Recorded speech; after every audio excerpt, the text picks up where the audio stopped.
तर बघा, so last लेक्चरला आपण काय काय बघितलेलं होतं. लास्ट लेक्चरला आपण पॅकिंग एफिशियन्सी बघितलेली होती आणि पॅकिंग एफिशियन्सीचे रिलेशन्स पण बघितलेले. म्हणजे सिंपल क्युबिक युनिट सेल आपण म्हणजे क्युबिक युनिट सेल बघितलं. त्या क्युबिक युनिट सेल मध्ये किती जण असतात? तर 3 असतात. कोणते कोणते असतात? क्युबिक युनिट सेल मध्ये सिंपल क्युबिक असतं, बॉडी सेंटर्ड असतं आणि फेस सेंटर्ड असतं. मग सिंपल क्युबिकचं रिलेशन दिलंय between radius and edge length. R is equals to A/2. BCC ला R is equals to √3/4A. FCC ला R is equals to √2A/4 असं. मग त्याचं सिंगल व्हॉल्यूमचं आणि टोटल व्हॉल्यूम ऑक्युपाइड. आता हे फ्रॅक्शन्स तुम्हाला पाठ करत बसायची गरज नाहीये. मी तुम्हाला लास्ट लेक्चरला एक चार्ट दिलाय. हा, सिंपल क्युबिक, बॉडी सेंटर्ड आणि फेस सेंटर्ड. तेवढं परफेक्ट करा, मोर दॅन इनफ. ठीक आहे. Next, coordination number. मी तुम्हाला लास्ट टाइम पण सांगितलं की आपण पॅकिंग एफिशियन्सी हा पॉईंट जेव्हा बघितल्यानंतर ना ऍक्च्युली पॅकिंग इन सॉलिड्स हा पॉईंट बघणार आहे. त्या पॅकिंग अँड सॉलिड्स मध्ये आपण परत ह्या पर्टिक्युलर पॉइंट्स काय करणार आहे तर डिस्कस करणार आहे. कोऑर्डिनेशन नंबर किती आहे. तरी पण सिंपल क्युबिक कसं असतं, सिंपल क्युबिकचं कॉन्स्टंट पार्टिकल्स किती असतात तर सिंपल क्युबिक मध्ये 6 कोऑर्डिनेशन नंबर आहे. कोऑर्डिनेशन नंबर म्हणजे त्या कोणत्याही कॉन्स्टिट्युएंट पार्टिकलला अजून किती कॉन्स्टिट्युएंट पार्टिकल चिटकलेले आहेत. म्हणजे फॉर एक्झाम्पल, हा एखादा कॉन्स्टिट्युएंट पार्टिकल आहे सिस्टीम मधला, पॅकिंग इन सॉलिड्स मधला, त्याला अजून किती कॉन्स्टिट्युएंट पार्टिकल आहेत? हा एक असणार, हा एक असणार, त्याच्या लेअर मध्ये किती जण असणार आहे? त्याच्या लेअर मध्ये 4 त्याच्या वरती बरोबर एक काय असणार आहे आणि त्याच्या खाली बरोबर एक असणार आहे. त्यामुळे टोटल कोऑर्डिनेशन नंबर किती असणार आहे तर 6. बॉडी सेंटर्ड मध्ये काय असतं की आपण काय बघतो, हा क्युबिक युनिट सेल आहे. या क्युबिक युनिट सेलला 8 कॉन्स्टिट्युएंट पार्टिकल्स 8 कॉर्नरला असणारच आहेत. पण अजून एक कॉन्स्टिट्युएंट पार्टिकल बॉडीच्या आत. मग ठीक आहे, हा बॉडीच्या आतला कॉन्स्टिट्युएंट पार्टिकल किती जणांना टच करतो? 8 जणांना, जो अजून कोणाला टच करू शकत नाही. मग ठीक आहे, त्याचा कोऑर्डिनेशन नंबर किती असणार आहे तर 8. 4 below the layer, 4 above the layer. Face सेंटर्डला काय असते हे आपण बघायचं आहे अजून. फेस सेंटर्ड मध्ये पॅकिंग इन सॉलिड्स मध्ये CCP एक अरेंजमेंट असते आणि FCC एक अरेंजमेंट असते. कोणती अरेंजमेंट असते? CCP क्युबिक क्लोज पॅकिंग आणि HCP हेक्सागोनल क्लोज काय असते तर पॅकिंग. जरा इथं लक्ष द्या काय आता. ही जी लेअर आहे ना आपली क्युबिक म्हणजे फेस सेंटर्डची, त्या फेस सेंटर्ड मध्ये काय असते की त्या लेअर मध्ये टचिंग स्पियर्स किती असतात तर त्या लेअर मध्ये टचिंग स्पियर किती असतात तर 6. त्याच्या वरच्या ह्याला 3 जण टच करतात. वरच्या ह्याला ह्या सेम ऍटमला, ह्या ऍटमला वरच्या लेअर मधले किती जण टच करतात? 3. आणि खालच्या लेअरला किती जण टच करतात तर 3. आलं का लक्षात? त्यामुळे त्या लेअर मध्ये 6, वरच्या लेअर मध्ये 3, खालच्या लेअर मध्ये 3. त्यामुळे त्याचं कोऑर्डिनेशन नंबर काय असते तर 6. की 6 in its own layer, 3 above the plane and 3 below the plane. आता पॅकिंग एफिशियन्सी 52.4 आहे सिंपल क्युबिकची, बॉडी सेंटरची 68% आहे आणि फेस सेंटरची 74 आहे. मग वॉइड किती आहे? वॉइड किती आहे? 47.6% आहे. ह्याचं किती असणार आहे तर 32% असणार आहे आणि ह्याचं काय असणार आहे तर 26% असणार आहे. समजते का इथपर्यंत? Yes or no? ठीक आहे. Next, number of particles and unit cells in x gram of metallic crystal. आता जे काय आपण रिलेशन बघतो, कोणता रिलेशन बघितला आपण? सगळ्यात पहिला density is equals to Z into M divided by Na into काय झालं तर A क्यूब.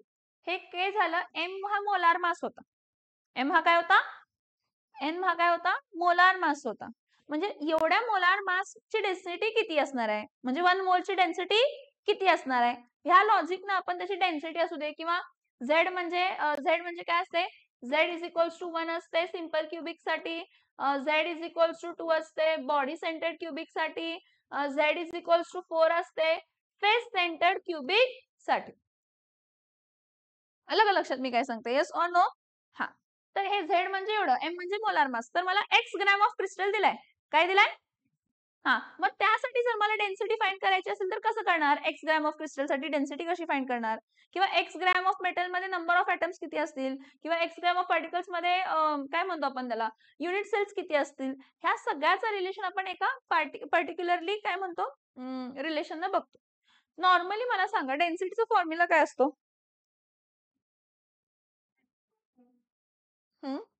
हा नॉर्मलीच की normally density is equals to mass upon volume. Density is equals to काय असते तर मास अपॉन काय असते तर व्हॉल्यूम. थोडंसं मी पर्पजली 2 स्क्रीन यूज करते तुम्हाला थोडे फॉर्म्युलास रिलेट करण्यासाठी.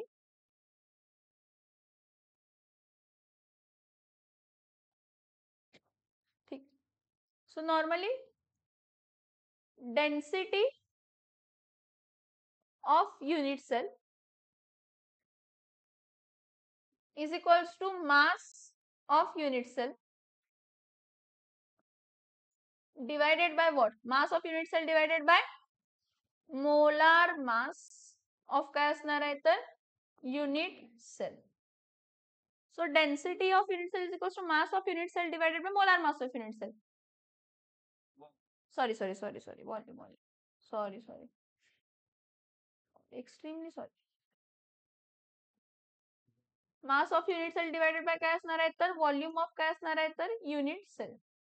बरं मला जेवढं माहित आहे की व्हॉल्यूम ऑफ युनिट सेल तर ए क्यूब असतंय आणि मास ऑफ युनिट सेल म्हणजे number of atoms. Mass of one atom. मग मास ऑफ वन ऍटम आपण काय करतो molar mass divided by Avogadro's number आणि नंबर ऑफ ऍटम्स हा काय कन्सिडर करतो तर झेड करतो. हे झालं. हे रिलेशन समजतंय येस ऑर नो? हा रिवाइज करते फक्त रिवाइज करते. सो हा आता नेक्स्ट आपल्याला नेक्स्ट पॉइंट काय बघायचा आहे number of particles and unit cells in x gram of metallic crystal. X gram of metallic crystal मध्ये ठीक आहे. मग मी काय म्हणणार आहे हा जर मी रिअरेंज केला डी इज इक्वल्स टू काय आहे D is equals to Z into काय आहे तर M divided by A cube into काय आहे तर एन ए. हा ओके.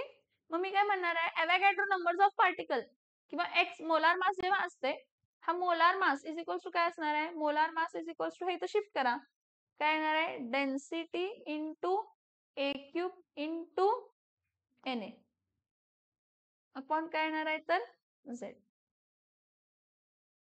म्हणजे एवढा मोलार मास असेल तर हा असा रिलेशन आपल्याला एक मिळतो. ठीक आहे. मग मी काय म्हणणार आहे त्याने काय विचारलंय number of particles in X gram.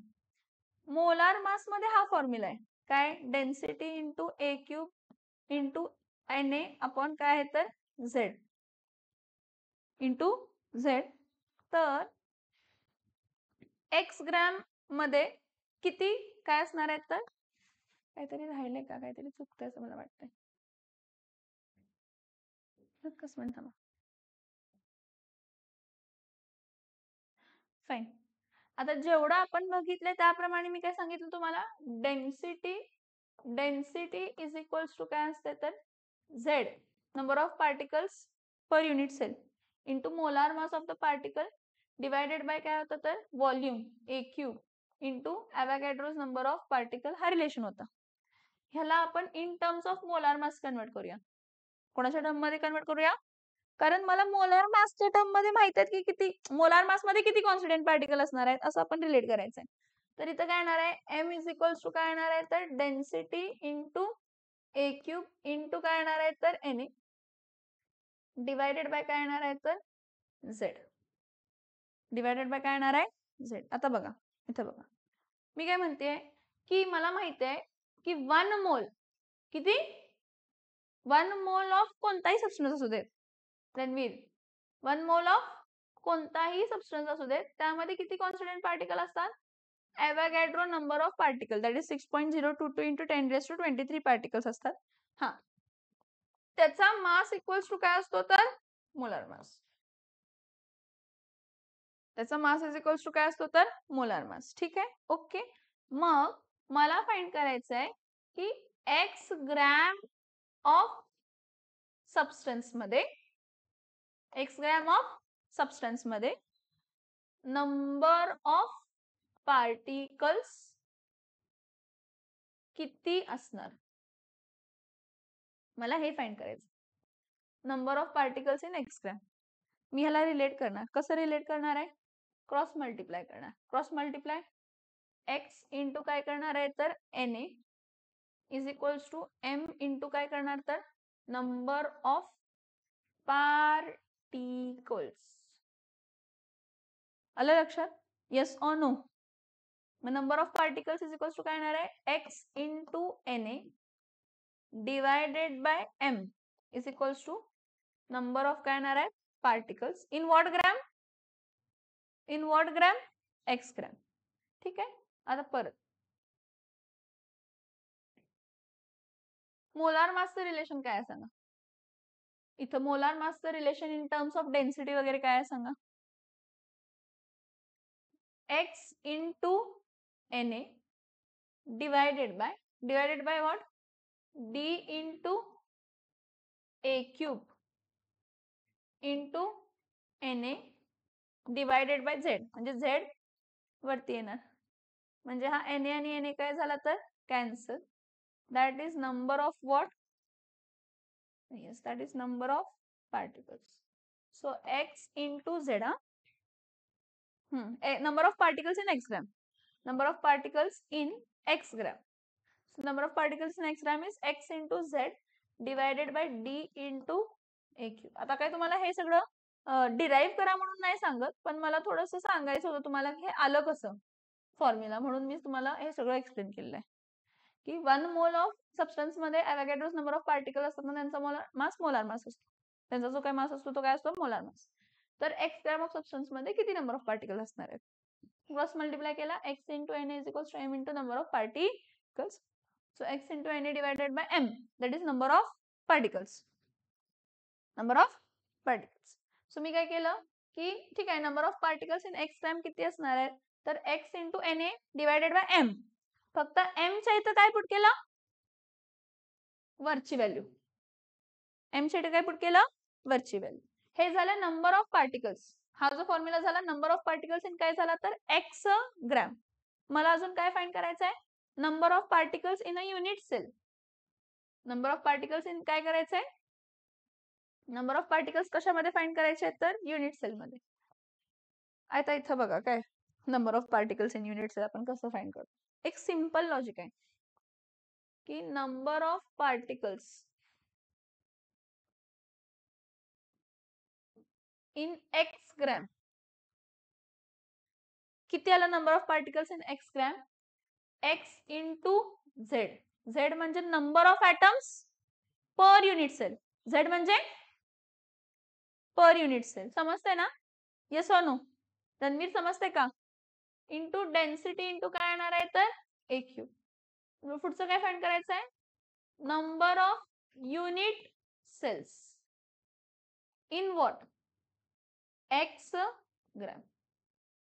Number of unit cells in, मी ह्याला मल्टिप्लाय बाय झेड करणार ह्या रिलेशनला. कशाला मल्टिप्लाय करणार? झेड न. कारण Z is equals to 1 for simple cubic असते. जर हा एक्स ग्रॅम ऑफ पार्टिकल आणि हा जो काही रिलेशन आहे तो सिंपल क्युबिक साठी आहे, तर झेड काय असतो? 1. पण बॉडी सेंटरला काय असतो? 2. म्हणजे हे बघा, number of unit cell in x gram काय असणार आहे? Number of particles in x gram. बघा हा, number of particles in x gram divided by number of atoms per unit cell. हा काही रिलेशन समजतोय का? नंबर ऑफ युनिट सेल्स मला फाइंड करायचे आहेत ना. नंबर ऑफ काय फाइंड करायचे आहेत? Unit cell. मग number of unit cell find करायचे तुम्हाला find number of particles find करायला पाहिजेत. मग जेवढे काही पार्टिकल्स आहेत त्याला डिवायडेड बाय 1 केलं तर ते सिंपल क्युबिकचं असणार आहे. डिवायडेड बाय 2 केलं तर ते बॉडी सेंटरचं. डिवायडेड बाय 4 केलं ते म्हणजे number of atoms per unit cell. मग काय करणार? Number of unit cells X gram मध्ये काय करणार आहे? X into Z divided by D into A cube into Z झालं. So X divided by D into काय आलं तर ए क्यूब. तुम्हाला एक्झामला ट्रिक सांगते काय. जर तुम्हाला क्रिस्टल दिलाय की बॉडी सेंटर्ड आहे, काय करायचं? नंबर ऑफ पार्टिकल्स फाइंड करायचे. कोणत्या फॉर्म्युलाने फाइंड करणार number of particles? X into Z divided by D into A cube. मग नंबर ऑफ युनिट सेल जर विचारले, बॉडी सेंटर्ड आहे तर डायरेक्टली त्या आन्सरला डिवाइड बाय काय करायचं? 2. जर म्हटलं तर फेस सेंटेड आहे, तर जे काही पार्टिकल्स आहेत त्याला डिवाइड बाय काय करणार आहे? येस. काय करणार? Divided by. समजतंय? Yes or no? Yes or no? समजलं? कारणवीर नाही, लॉजिक लागतंय, जरा जरा कमी कमी लागतंय. बोला. मला सांग, ह्या पूर्ण ह्याला जर मी डिवाइड केलं तर झेड हे खालचं आहे ना, हा न्यूमरेटर डिनॉमिनेटर होणार ना? होणार ना? न्यूमरेटरचा डिनॉमिनेटर हा डिनॉमिनेटरच असतो. हा न्यूमरेटर आहे, हा डिनॉमिनेटर आहे, आणि ह्या टर्मचा डिनॉमिनेटर आहे. मग हा डिनॉमिनेटर कुठे जाणार आहे? आलं का लक्षात? Yes or no? मागचं मी लिहून दिलंय तुम्हाला डेन्सिटी ऑफ युनिट सेल बद्दल वगैरे सगळं. माझ्यामध्ये नाही दिलेलं, पूर्ण लिहून दिलंय. लिहून दिले ना? मग ठीक आहे, मग काय प्रॉब्लेम नाही. हे समजलं? हा, हे लिहून घ्यायचंय खरं. हे समजलं का की नाही समजलं? Yes or no? ठीक आहे, ला हेडिंग द्या. हेडिंग द्या.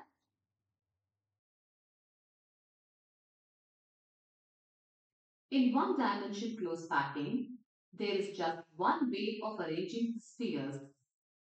Here, the spheres are arranged in a row, touching one another. As a result, each sphere is in contact with two neighboring spheres. Thus, in one-dimensional close packing, the coordination number is 2. Close packing of spheres in two dimensions. Close packing structures in two dimensions can be generated by stacking rows of one-dimensionally closed packed spheres, one above the other. This can be done in two ways: square close packing and hexagonal close packing. Square close packing.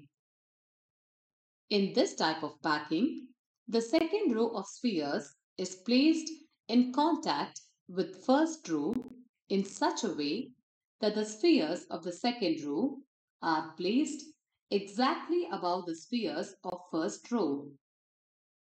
In such an arrangement, the spheres are aligned horizontally and vertically such that each sphere is in contact with 4 other spheres. So, the coordination number is 4. If we call the first row as A-type row, the second row being exactly same as the first row, so it is also called as A-type. If we keep on placing such similar rows one above the other, then such an arrangement is known as AA. समजते का? Arrangement किती प्रकारचे आहेत? 3 प्रकारचे आहेत. पहिला आपण 1 डायमेन्शनला arrange करतो, मग 2 डायमेन्शन कडे जातो, आणि मग 3 डायमेन्शन. आपल्याला 3 डायमेन्शनच इम्पॉर्टंट आहे. आपल्याला इम्पॉर्टंट काय आहे? 3 डायमेन्शन. मग 1 डायमेन्शन मध्ये पॉसिबल काय होतं, तर आपण एक रो आपण लावून घेतला कॉन्स्टंट पार्टिकल जोडून जोडून. आता हा जो रो आहे, एक रो जेव्हा आहे तसा हॉरिझॉन्टली आणि व्हर्टिकली काय होईल? अलाइन्ड आहे तसंच. म्हणजे पहिला रो जो ए आहे त्याच्याच बरोबर खाली तसाच ए रो, त्याच्याच खाली ए रो, त्याच्याच खाली ए रो, असं घेतलं. मग पुढे काय केलं की कोऑर्डिनेशन नंबर, टचिंग स्पियर किती आहेत? कोऑर्डिनेशन नंबर म्हणजे मी तुम्हाला काय म्हटलेलं, टचिंग स्पियर किती आहेत? तर टचिंग स्पियर किती आहे? 4. ह्याचं कोऑर्डिनेशन 4 आहे. पण हा कसला टाइप ऑफ पॅकिंग झाला? 2 डायमेन्शन मध्ये ए A A A type of square packing. कसला packing? Square packing. A A A type of square packing arrangement. समझ में आ रहा है? यस और नो? आता बघूया पुढे कोणतं दाखवतात. 3 डायमेन्शन दाखवतात का 2 डायमेन्शन दाखवतात? मी पुढे पण दाखवते. A type of arrangement or square packing. Hexagonal close packing. In this type of packing of spheres, the second row of spheres is placed in a staggered manner such that the spheres fit in the depressions of the first row. If we call the first row as A type, ह्यामध्ये काय झालं, ही a layer आहे.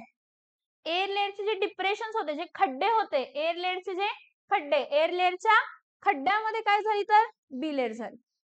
बी बी row. पुढची जी तिसरी row असणार आहे परत ती असणार आहे. परत तिसरी रो बी, परत ए, परत बी. मग ह्याला A B A B A B type होणार.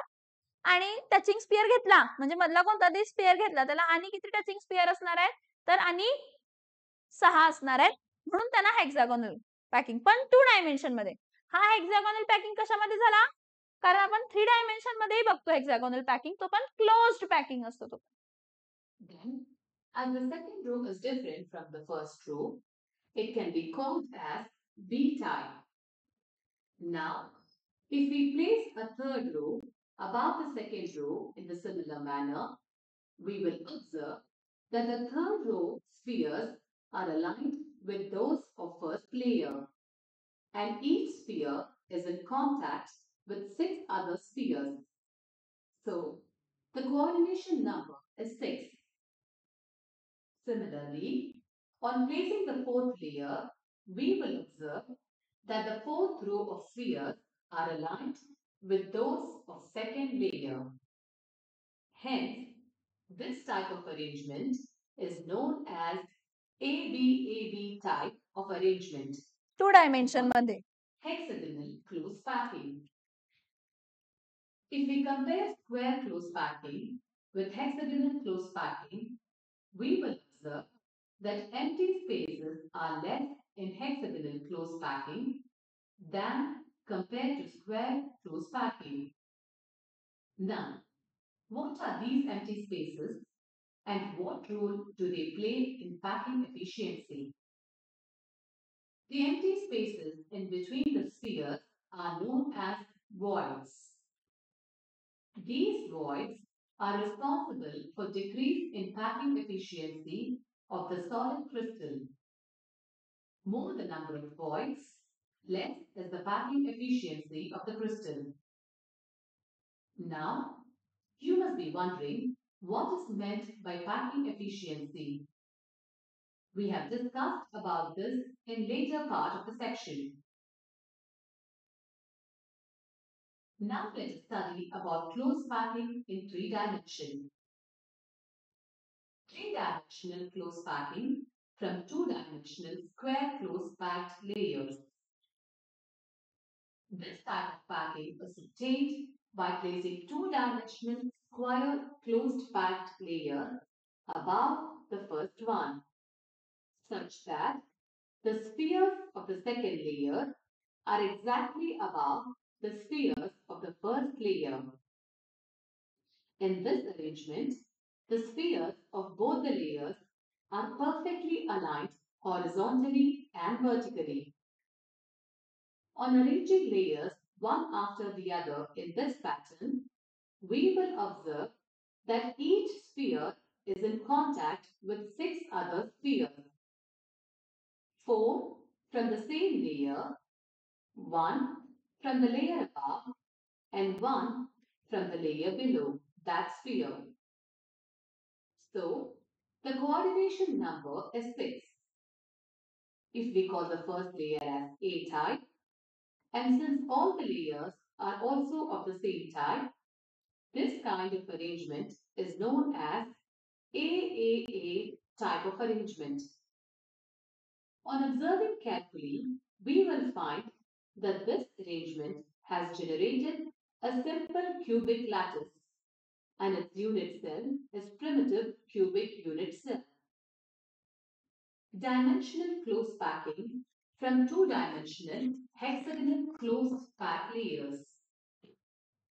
The 3-dimensional, 2-dimensional जरा मागचं समजलं का बघा. layer are covered by the spheres of the second layer. Notice that. So, same layer are perfectly aligned. हे समजलं का? पहिला तुमची जी रो झालेली की नाही, ए रो ए रो ए रो ए रो ए रो, ती ए रो न ए प्लेन क्रिएट केलं. काय क्रिएट केला? ए प्लेन. आता तो जो ए प्लेन आहे तो आहे तसा हॉरिझॉन्टली आणि व्हर्टिकली काय होत जाणार आहे तर अलाइन्ड होत जाणार आहे.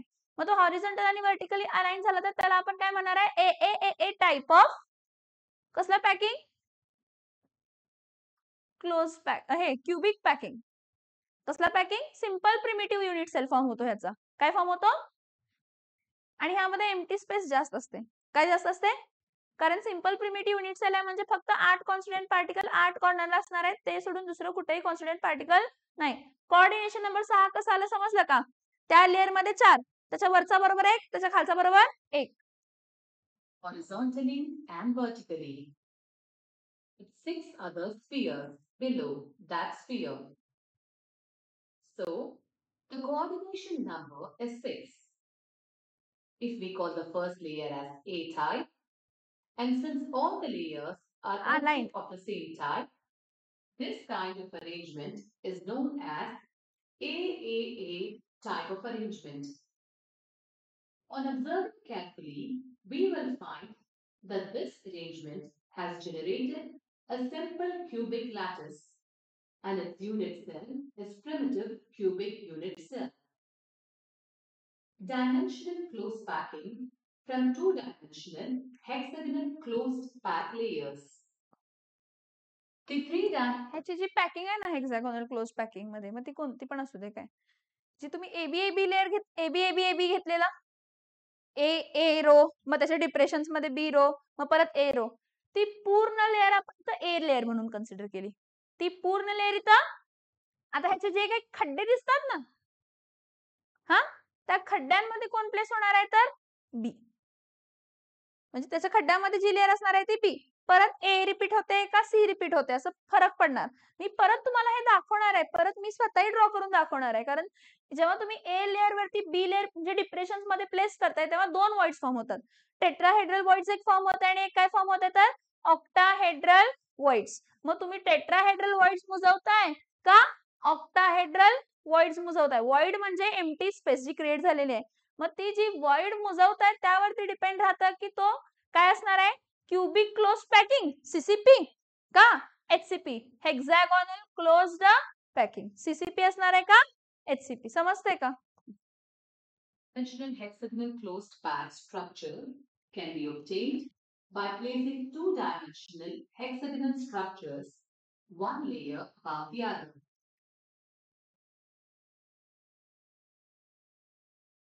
Placing second layer over the first layer. Let us take a two-dimensional hexagonal closed packed layer A. Notice this layer has triangular voids. Place a similar closed packed layer in such a way that the spheres of the second layer are placed in depressions of the first layer. As the spheres of the second layer are aligned differently as compared to the first layer, so let's call this layer as B type. On observing, we will notice that not all the triangular voids of the first layer are covered by the spheres of the second layer. This gives rise to a different arrangement and different voids. Voids. There are two types of voids. Tetrahedron voids, denoted by T, octahedron voids, denoted by O. Let us study how these voids are formed. When we place a closed packed layer above the depressions of the first layer, we will notice that at some places, the triangular voids of the first layer are being covered by the spheres of second layer. At such places, a type of void is formed. This type of void is known as tetrahedral void, T, since a tetrahedron is formed by joining the center of the four surrounding spheres. दिसतंय ना तुम्हाला? While at other places, we will notice that the triangular voids of the first layer coincides with the triangular voids of the second layer, such that their triangular shapes do not overlap. At such places, another type of void is formed. This type of void is known as octahedral void, O, since an octahedron is formed by joining the centers of the 6 surrounding spheres. Now, in case we need to calculate the number of tetrahedral and octahedral voids in a crystal structure, then just knowing the number of spheres will serve the purpose. Suppose there are n spheres in the crystal structure, then the number of octahedral voids generated is equal to n. The number of tetrahedral voids generated is equal to 2n. Placing third layer over second layer. Now let us place third layer over second layer. हे important आहे बघा जरा. Study of third layer over second layer can be done in two ways. First, by covering tetrahedral voids. Second, by covering octahedral voids. By covering tetrahedral voids. The tetrahedral voids of the second layer can be covered by placing the spheres of the third layer over them. On doing so, the spheres of the third layer will get exactly aligned with the spheres of the first layer. So, if we can call the first layer as A-type and the second layer as B-type, then the third layer will also be A-type. As the pattern of spheres is repeated alternately in other layers, so this pattern is known as AB-AB pattern, and the structure formed is known as hexagonal close-packed HCP structure. In this type of structure, each sphere is in contact with 12 other spheres, 6 from the same layer, 3 from the bottom layer, and 3 from the top layer. So the coordination number is 12. Covering octahedral voids. The octahedral voids of the second layer can be covered by placing the spheres of the third layer over them. On doing so, the spheres of the third layer are not aligned with the spheres of either first layer or second layer. So, if we call the first layer as A-type and the second layer as B-type, then this third layer will be C-type. Now, if we place the fourth layer over the octahedral voids of the third layer, then the sphere gets aligned with the spheres of the first layer. Thus, this pattern is known as ABC type, and the structure formed is known as cubic close-packed CCP or face-centered cubic FCC structure. In this type of structure, each sphere is in contact with 12 other spheres, 6 from the same layer, 3 from the bottom layer, and 3 from the top layer. So, the coordination number is 12.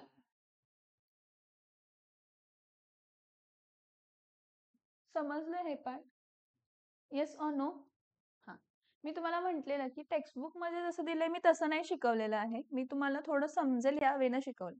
आपल्याला माहित पाहिजे की simple cubic unit cell म्हणजे काय असते, body centred cubic unit cell म्हणजे काय असते, face centred cubic unit cell म्हणजे काय असते, त्याची पॅकिंग इफिशियन्सी काय असते, काय माहित असायला पाहिजे. मग पुढचं आपण भानगड बघू शकतो. मग पुढची भानगड म्हणजे काय, तर बघूया आता पुढची भानगड आपण जी बघितली आता.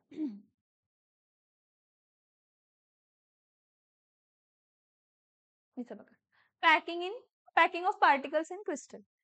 काय आहे, the number of neighbouring sphere that touch any given sphere is called its coordination number.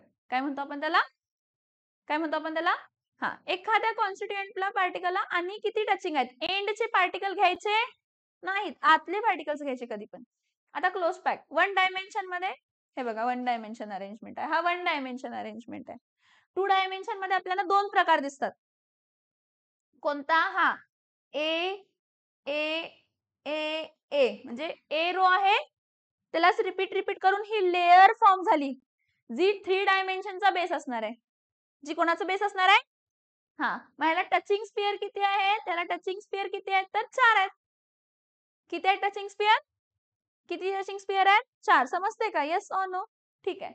मग परत आता काय झालं, ह्यातले वॉइड बघा की रे, मोठे मोठे आहेत. अनेक पॉसिबिलिटी आहे की ए रो जर आहे त्याच्या खड्ड्यांमध्ये काय प्लेस करणार आहे तर बी रो. मग परत इथं काय येणार आहे? ए रो. परत इथं काय येणार आहे? बी रो. परत एबी टाइप ऑफ रो जेव्हा झाली तेव्हा एक लेअर फॉर्म झाली, ज्याला आपण पूर्ण लेअरला ए लेअर म्हणणार. पण पॅकिंग कसं झालंय? ए च्या डिप्रेशन्स मध्ये बी, ए रोच्या डिप्रेशन्स मध्ये बी रो, त्यामुळे वॉइडची स्पेस कमी झाली.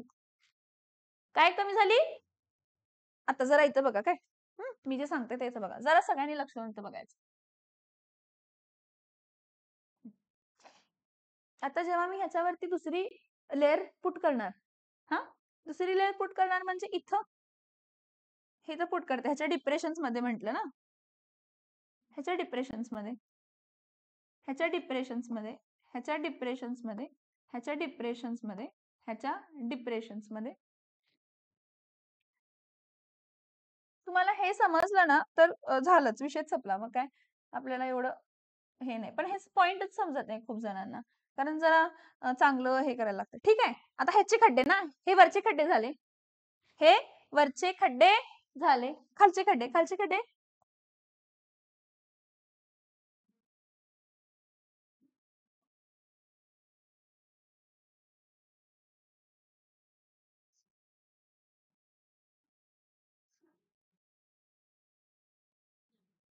झाले का? खालचे खड्डे झाले का? Yes or no?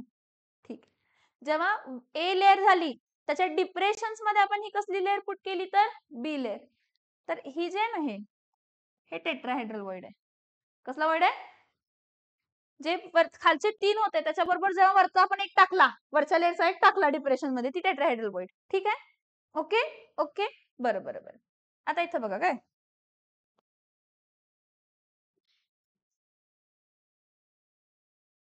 हे इथं बघा, हे असं आहे का? खालचं बघा ग्रीन कलरचं असं होतं की नाही, त्याच्याबरोबर रेड कलरचं कसं आहे? उलट आहे ना, बरोबर उलट आहे ना, आहे का बरोबर उलट? रेड कलरचं म्हणते मी, इथला एक, इथले 2. होतोय का क्रिएट इथं होल?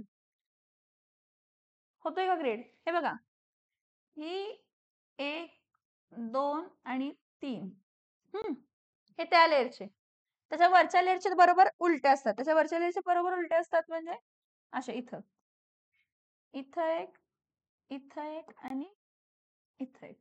हे जे होल क्रिएट होतंय की नाही, ह्याला कसला म्हणतात तर ऑक्टाहेड्रल वॉइड. कसला वॉइड म्हणतात? समजतंय? ऑक्टाहेड्रल वॉइड 6 जणांमुळे फॉर्म होतो, त्या लेअरचे 3 आणि वरच्या लेअरचे 3 अपोजिट डायरेक्शनला असतात. आणि टेट्राहेड्रल वॉइड 4 जणांमुळे होतो, त्या लेअरचे 3, वरच्या लेअरचा 1. समजतंय का? आता इथे एक लॉजिक लक्षात ठेवायचं, एन स्पियर असतील. किती स्पियर्स असतील? किती स्पियर्स असतील? एन स्पियर असतील. तर जे टेट्राहेड्रल वॉइड्स आहेत ना, कसले वॉइड्स आहेत? Tetrahedral voids. ते टेट्राहेड्रल वॉइड्स किती असतात तर टेट्राहेड्रल वॉइड्स 2n आणि ऑक्टाहेड्रल वॉइड्स, ऑक्टाहेड्रल वॉइड्स किती असतात? ऑक्टाहेड्रल वॉइड्स काय असतात तर n. जर n स्पियर्स असतील म्हणजे 100 ॲटम्स असतील तर त्यामध्ये टेट्राहेड्रल वॉइड्स किती फॉर्म होणार? 200. आणि ऑक्टाहेड्रल वॉइड्स किती फॉर्म होणार? 100च. हे सगळ्यात इम्पॉर्टंट पॉइंट आहे, हे आपण बघायचं पण आहे पुढे, म्हणजे हे आता सांगितलंच मी तुम्हाला.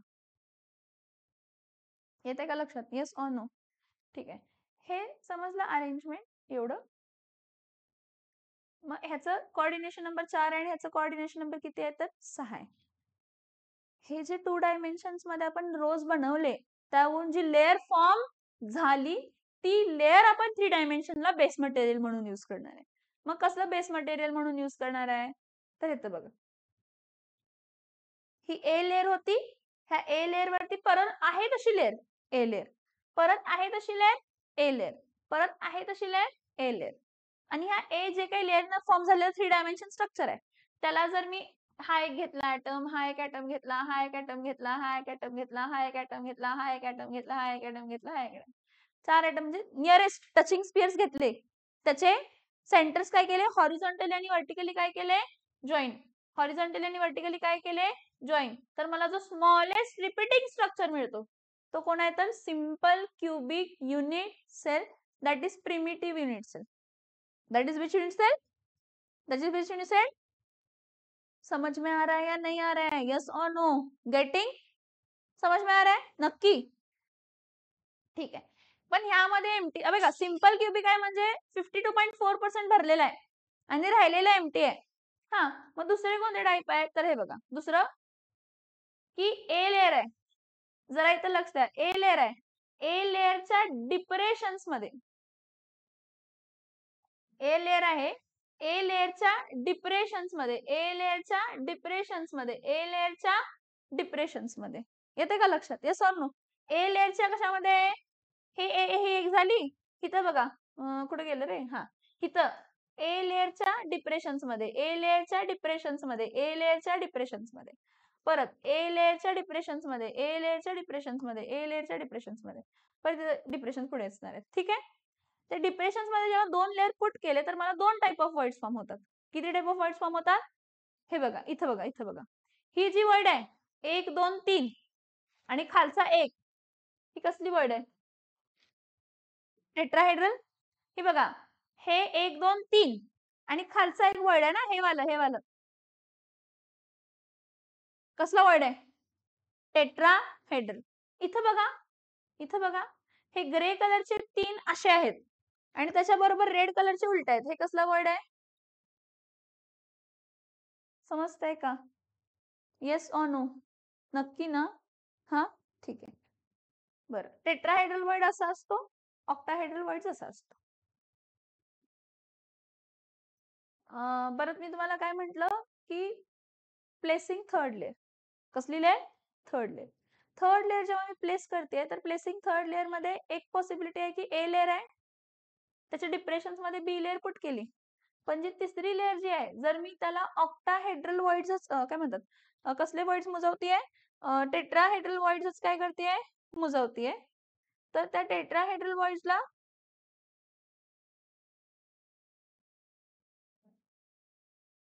इथं बघा काय, जरा इथं लक्ष द्या, काय मी ट्राय करते चांगलं जरा तुम्हाला सांगायला, कारण हे समजून घ्या, हे स्ट्रक्चर समजले की बास आहेत, ओके.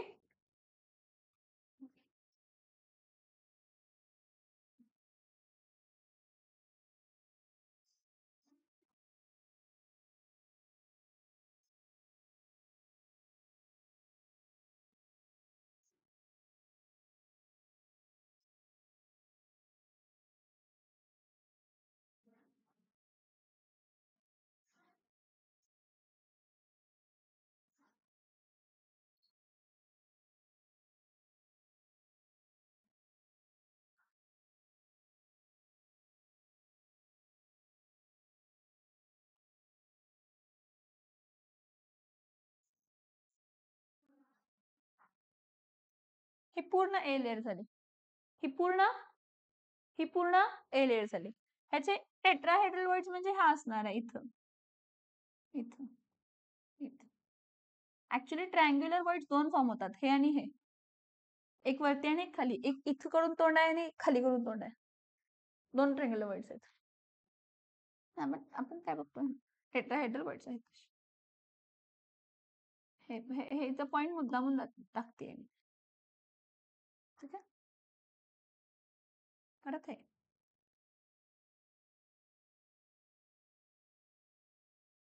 आहेत का, ह्याला मुजवणार आहे मी, ह्या ट्रायंग्युलर वर्ड्स म्हणजे ह्याच्या डिप्रेशन्स मध्ये मी काय पुट करणार आहे, तर बिचिले, ह्याच्या डिप्रेशन्स मध्ये बिचिले.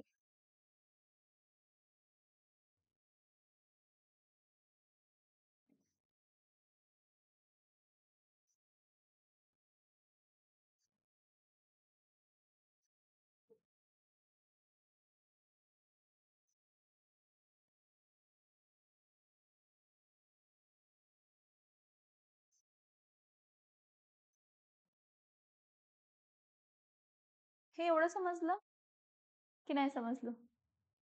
Yes or no? A layer आणि बी लेअर आहे. ही ए लेअर आहे आणि ही येलो कलरची आहे ती कोणती लेअर आहे तर बी लेअर आहे. ठीक आहे, ठीक आहे. आता जरा इथं लक्ष द्या, मी जे सांगते त्याच्याकडे प्लीज लक्ष द्या. ही आहे की नाही येल्लो कलरची आहे का? हे येल्लो कलरचे 3, त्याच्या मागे एक व्हाईट कलरचं आहे का? हा ना. मग त्या व्हाईट कलरचं जे आहे तसं त्यावरती मी टाकणार. म्हणजे फर्स्ट लेअर आणि थर्ड लेअर काय होणार आहे? समजते का? अजून एकदा बघा. हे 1 2 3 आहेत. ह्याच्या मागे काय की नाही आहे तसं? आहे का? आहे ना? त्याला मी आहे तसं टाकलं, आहे तसं ह्याच्यावरती ही लेअर. बघा काय होते ही लेअर? अलाइन होते का? होते का? मग तेच दाखवायचं मला. हे बघा हे 3 आहेत ना, असे 1 2 3 आहेत ना हे. ही बघा परत ही अलाइन होते का? होते का अलाइन? होते. होते का अलाइन? होते. होते का अलाइन? ते होणारच. मग जेव्हा तुमची फर्स्ट लेअर आणि थर्ड लेअर अलाइंड आहे तेव्हा तुम्ही थर्ड लेअर जी केली तुम्ही कसला वर्ड मोजवला बाळांनो? बघा परत 1 2 3 आणि इथला आतला टेट्राहेड्रल वर्ड मोजवला. कसला मोजवला?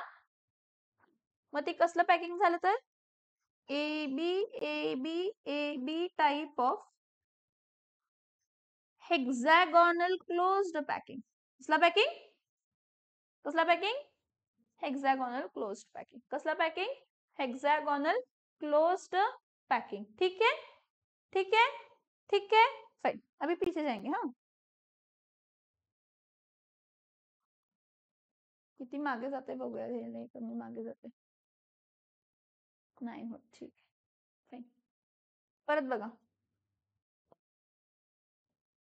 मिस काढतोय हे परत हे डिप्रेशन्स मध्ये बी 2 ट्रायंग्युलर वाइड्स क्रिएट होतात. एक अप्पर आणि एक लोअर. एक अप्पर आणि एक लोअर. एक अप्पर आणि एक लोअर. एक अप्पर आणि एक लोअर. एक अप्पर आणि एक लोअर. एक अप्पर एक आणि लोअर. एक अप्पर एक लोअर. एक अप्पर एक लोअर. एक अप्पर एक लोअर असं. ठीक आहे, फाइन. इथं बघायचं रे, इथं बघायचं रे, इथं बघायचं सगळ्यांनी. ठीक आहे. ह्याच्यात डिप्रेशन्स मध्ये बी लेअर. डिप्रेशन्स मध्ये बी लेअर. डिप्रेशन्स मध्ये बी. डिप्रेशन्स मध्ये बी. डिप्रेशन्स मध्ये बी. परत हे डिप्रेशन झाले त्यानंतर नेक्स्ट कोणता? हा डिप्रेशन्स मध्ये बी. डिप्रेशन्स नाही सॉरी, हे इथं झालं त्यानंतर ना इथं डिप्रेशन्स आहेत बघा. हे डिप्रेशन्स आहेत. परत हे डिप्रेशन्स आहेत. परत हे डिप्रेशन्स आहेत. परत हे डिप्रेशन्स आहेत. परत हे डिप्रेशन्स आहेत. परत हे डिप्रेशन्स आहेत. परत हे डिप्रेशन्स आहेत. परत हे डिप्रेशन्स आहेत. परत इकडचे डिप्रेशन्स. इकडचे डिप्रेशन्स. इकडचे depressions. As I told you आपल्याला किती वर्ड्स फॉर्म होतात तर एक जो आहे तो टेट्राहेड्रल वर्ड फॉर्म झालाय आणि हे जे आहे तिथं वरची हे ऑक्टाहेड्रल वर्ड्स. हा, आता जर मला ऑक्टाहेड्रल वर्ड मोजवायचं आहे, ऑक्टाहेड्रल वर्ड मोजवायचं आहे, ऑक्टाहेड्रल वर्ड मोजवायचं आहे, ऑक्टाहेड्रल वर्ड मोजवायचं आहे का? एकावरती एक आलं का? हा, नवीन लेअर झाली. हा, नवीन लेअर झाली, होय की नाही? Yes or no? इथे बघा काय लई गिजबिट होते रे हे.